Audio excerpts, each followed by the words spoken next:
High friends, welcome to সাবমিম blogs. GNM course করার পর সরকারি চাকরি কি পাবে?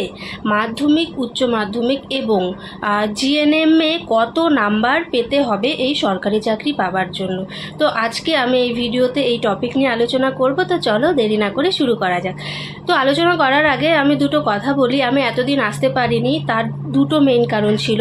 এক নাম্বার কারণ হচ্ছে আমার বেবি হয়েছিল জুলাইয়ের 30 তারিখ 2023। তারপরে বুঝতেই পারছো, বেবি হওয়ার পরে শরীর কিছুটা পারমিট করে না বাচ্চা সামলানো, এই জন্যই আমার অনেকটা গ্যাপ হয়ে গেছিলো। তারপর যখনই ভাবলাম যে ভিডিও আবার আমি আসবো, শুরু করব, ঠিক সেই সময় আমার ভাইয়ের একটা অনেক বড় বাইক অ্যাক্সিডেন্ট হয়, যেখানে ও সিভিয়ার ব্রেন ইঞ্জুরি হয়েছে।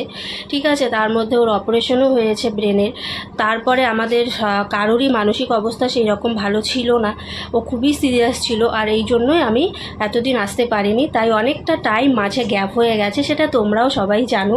তো তার জন্য সরি, বাট এখন থেকে কিছুটা সিচুয়েশন আমাদের ঠিক আছে।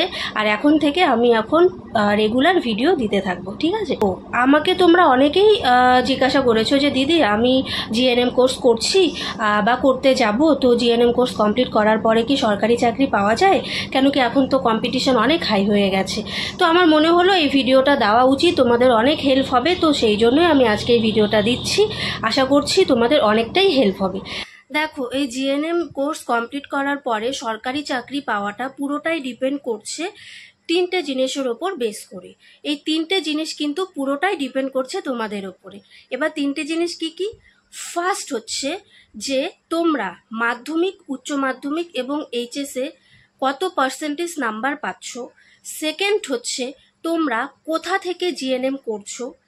থার্ড হচ্ছে তোমরা ইন্টারভিউ কেমন দিচ্ছ। তো ফার্স্ট পয়েন্ট যেটা, মাধ্যমিক, উচ্চ মাধ্যমিক এবং জিএনএমে তোমরা কত পার্সেন্ট নাম্বার পাচ্ছ। দেখো, চেষ্টা করবে মাধ্যমিক, উচ্চ মাধ্যমিক এবং জিএনএমে খুব ভালো একটা পার্সেন্টেজ নিয়ে পাশ করার। যারা অলরেডি পড়তে চলে গেছো তারা তো গেছোই, আর যারা ভাবছো যে নার্সিংয়ে যাবে, জিএনএমে যাবে, তারা চেষ্টা করবে মাধ্যমিক, উচ্চ মাধ্যমিক এবং এইচএসে যাতে খুব ভালো একটা পার্সেন্টেজ আসে। ঠিক আছে, যদি সেটা মাধ্যমিকে কারো একটু কম আসে, সেটা চেষ্টা করবে এইচএসে আমি আরও ভালো করব, জিএনএম আমি আরও ভালো করব। ঠিক আছে, এটার উপর একটা ডিপেন্ড করে। 2 নাম্বার পয়েন্ট যেটা বললাম, যে তোমরা কোথা থেকে জিএনএম করছো, চেষ্টা করবে সব সময় ওয়েস্ট বেঙ্গলের মধ্যে যে কোনো ইনস্টিটিউশন থেকে জিএনএম করার। ঠিক আছে, যারা সার্টিফাইড। এবার সেটা প্রাইভেটও হতে পারে বা গভর্নমেন্টও হতে পারে। থার্ড পয়েন্ট যেটা বললাম, যে ইন্টারভিউ যখন তোমরা রিক্রুটমেন্ট বের হবে, তোমরা অ্যাপ্লাই করবে, ফর্ম ফিল আপ করবে, যখন তোমরা ইন্টারভিউ কল লেটার পাবে, তখন তোমরা চেষ্টা করবে ইন্টারভিউটা খুব ভালো করে দেওয়ার, খুব স্মার্টলি দিয়ে আসার।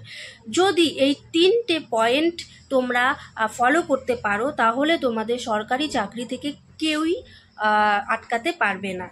আজ থেকে 10 বছর আগে কিন্তু এতটা কম্পিটিশন ছিল না, তাই এত কিছু ছিল না। ঠিক আছে, কিন্তু এখন যা কম্পিটিশন আর এত ক্যান্ডিডেট অ্যাপ্লাই করছে, জিএনএম পড়তে যাচ্ছে, তো সেই জন্যই কিন্তু কম্পিটিশন এখন হাই হয়েছে বলেই কি হচ্ছে না, কাট অফ মার্কসটা বেশি হয়ে যাচ্ছে। আর সেই কারণেই কিন্তু গভর্নমেন্ট সার্ভিস পাওয়াটা একটু টাফ হতে যাচ্ছে।